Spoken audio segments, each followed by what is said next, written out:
കോട്ടയം ജില്ലയിൽ ഏറ്റുമാനൂർ നഗരഹൃദയത്തിൽ എം.സി. റോഡിൻ്റെ കിഴക്കുവശത്ത് സ്ഥിതി ചെയ്യുന്ന ഒരു പ്രസിദ്ധമായ ശിവക്ഷേത്രമാണ് ഏറ്റുമാനൂർ മഹാദേവക്ഷേത്രം. രൗദ്രഭാവത്തിലുള്ള പരമശിവനാണ് മുഖ്യപ്രതിഷ്ഠ. രാവിലെ അഘോരമൂർത്തിയായും ഉച്ചയ്ക്ക് ശരഭമൂർത്തിയായും വൈകിട്ട് അർദ്ധനാരീശ്വരനായും സങ്കല്പിച്ചാണ് ആരാധന. സർവ്വദുരിതങ്ങൾക്കും ഇവിടുത്തെ ദർശനം ഫലപ്രദമെന്നാണ് വിശ്വാസം.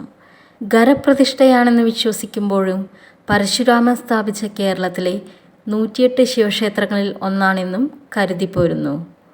ക്ഷേത്രത്തിൽ ഉപദേവതകളായി ഗണപതി, ദക്ഷിണാമൂർത്തി, ദുർഗ, ശാസ്താവ്, യക്ഷി, നാഗദൈവങ്ങൾ എന്നീ പ്രതിഷ്ഠകളും ഉണ്ട്.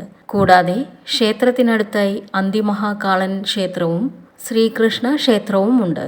കുംഭമാസത്തിൽ തിരുവാതിര ആറാട്ടായുള്ള 10 ദിവസത്തെ ഉത്സവമാണ് ക്ഷേത്രത്തിലെ പ്രധാന ആണ്ടുവിശേഷം. ഇതിനിടയിൽ വരുന്ന 8-ാം വിളക്കും അന്ന് നടക്കുന്ന ആസ്ഥാന മണ്ഡപ ദർശനവും ഏറ്റവും ഗംഭീരമാണ്. കൂടാതെ കുംഭമാസത്തിൽ തന്നെയുള്ള ശിവരാത്രി, ധനുമാസത്തിലെ തിരുവാതിര എന്നിവയും വിശേഷ ദിവസങ്ങളാണ്.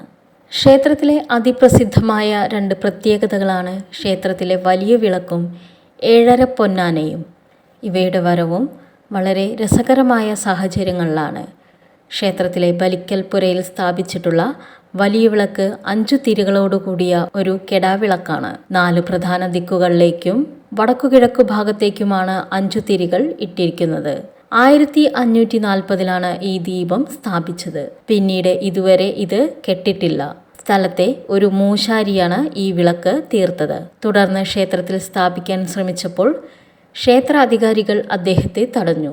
ചിലർ മൂശാരിയോട് അത്രയും വലുപ്പമുള്ള വിളക്ക് തങ്ങൾ മുമ്പ് എവിടെയും കണ്ടിട്ടില്ലെന്ന് പറയുകയും അത് എവിടെ സ്ഥാപിക്കണമെന്ന് ചോദിക്കുകയും ചെയ്തെങ്കിലും മൂശാരിക്ക് ഉത്തരം കിട്ടിയില്ല. ആ സമയത്ത് പെട്ടെന്ന് ക്ഷേത്രത്തിനകത്തു നിന്നൊരാൾ തുള്ളി വന്ന് മൂശാരിയുടെ കയ്യിൽ നിന്ന് വിളക്ക് വാങ്ങി ദീപം ബലിക്കൽപ്പുരയിൽ കൊണ്ടുപോയി സ്ഥാപിച്ചു. ആ സമയത്ത് ഒരു വൻ ഇടിമിന്നൽ ഉണ്ടാകുകയും വിളക്ക് എണ്ണയില്ലാതെ കത്തുകയും ചെയ്തു. മൂശാരിയെയും വിഗ്രഹം തറച്ച വിദ്വാനെയും പിന്നീടാരും കണ്ടിട്ടില്ല.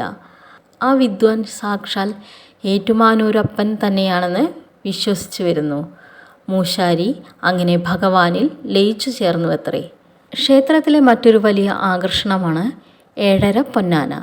പേര് സൂചിപ്പിക്കുന്നത് പോലെ 7 വലിയ ആനകളും ഒരു ചെറിയ ആനയും അടങ്ങുന്ന ഒരു ശില്പരൂപമാണ് ഇത്.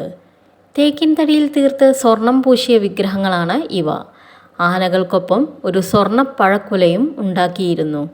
കുംഭമാസത്തിൽ ഉത്സവത്തിനിടയ്ക്ക് 8-ാം നാളിൽ നടക്കുന്ന ആസ്ഥാന മണ്ഡപ ദർശനത്തിൽ ഭഗവാന്റെ തിടമ്പിനൊപ്പം 7 പൊന്നാനകളും പ്രദർശനത്തിനു വയ്ക്കും. ആറാട്ട് ദിവസം തീവെട്ടികളുടെ വെളിച്ചത്തിൽ 4 പേർ ചേർന്ന് ഇവയെ ശിരസിലേറ്റുന്ന പതിവും ഉണ്ട്. വലിയ ആനകൾക്ക് 2 അടിയും ചെറിയ ആനയ്ക്ക് 1 അടിയുമാണ് ഉയരം. ഇത് തിരുവിതാംകൂറിൻ്റെ സ്ഥാപകനായിരുന്ന അനിഴം തിരുനാൾ വീരമാർത്താണ്ഡവർമ്മ നേർന്ന വഴിപാടായിരുന്നു. എന്നാൽ അത് നേരു മുമ്പ് അദ്ദേഹം നാടു നീങ്ങിപ്പോയതിനാൽ അദ്ദേഹത്തിൻ്റെ അനന്തരവനും പിൻഗാമിയുമായ കാർത്തിക തിരുനാൾ രാമവർമ്മയാണ് ഇത് നടക്കിവെച്ചത്. വാസ്തവത്തിൽ ഏഴര പൊന്നാന വൈക്കത്ത് നേരാൻ വച്ചിരുന്ന ഒരു വഴിപാടായിരുന്നു അത്രേ.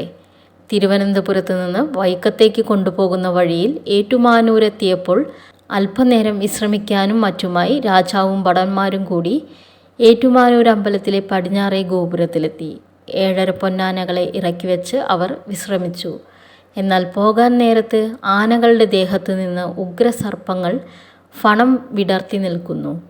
ഭയക്രാന്തരായ രാജാവും ഭടന്മാരും അടുത്തുള്ള ഒരു ജ്യോത്സ്യരെ കൊണ്ട് പ്രശ്നം വെപ്പിച്ചു നോക്കി. അപ്പോൾ അവ ഏറ്റുമാനൂരിൽ തന്നെ സമർപ്പിക്കണമെന്നാണ് ഭഗവാന്റെ ആഗ്രഹമെന്ന് തെളിഞ്ഞു.